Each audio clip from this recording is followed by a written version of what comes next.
Did you hear? Janitary code is dying. Surprised? But don't worry, we still got Lost Story characters to go over. Let's do that. Orange Boy is kind of expensive to place. He's a rank 4 Annihilator type, and on placement he weakens your units in range if they're part of the Black Knights! And by doing this he increases his attack and defense by a lot. His cost to change direction is cut by half! If you withdraw him from the field, then he increases your cost by half of your current cost. Jeremiah's melee attack is vastly better than his ranged, so use him in a melee nightmare frame. He also has high defense. For an Annihilator, that's insane. And on top of all that, he has a fast relocation time.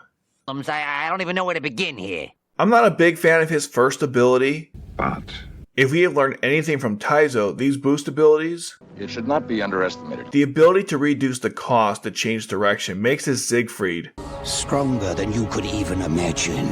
But Jeremiah goes with any melee nightmare frame with a float unit, and the cost increase on withdrawal is just like the original Jeremiah. Overall, Jeremiah is amazing. He has high defense, high attack, boost defense and attack, increases cost, and has a reduced change direction for a nightmare frame float unit.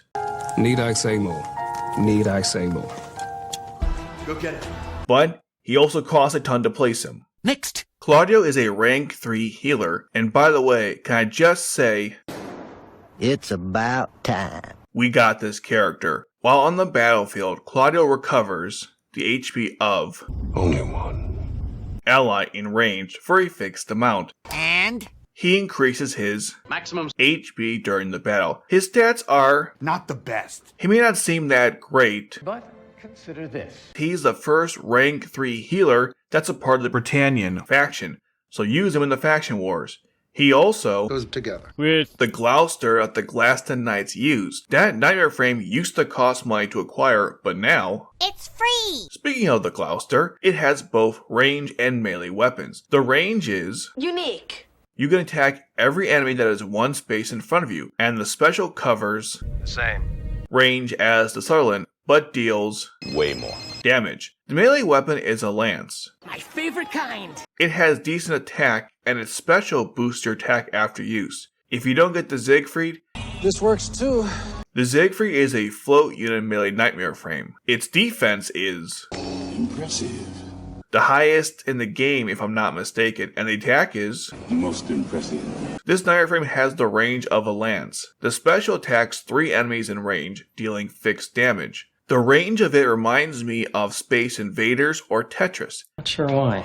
Given how weird the special range is, it might not be effective as the Tristan. But this might be the next nightmare frame to use with the original Colin, especially let's say in the arena mode. I would rank it in the S category. It's not better than the Tristan, and the Garnet is still a better attacker. Overall, I am super pleased with all 4 of these units. And with the announcement of the roadmap coming up, expect more awesome units just like this in the future. If you're curious about my ranking of the nightmare frames in this game, check out this video right here.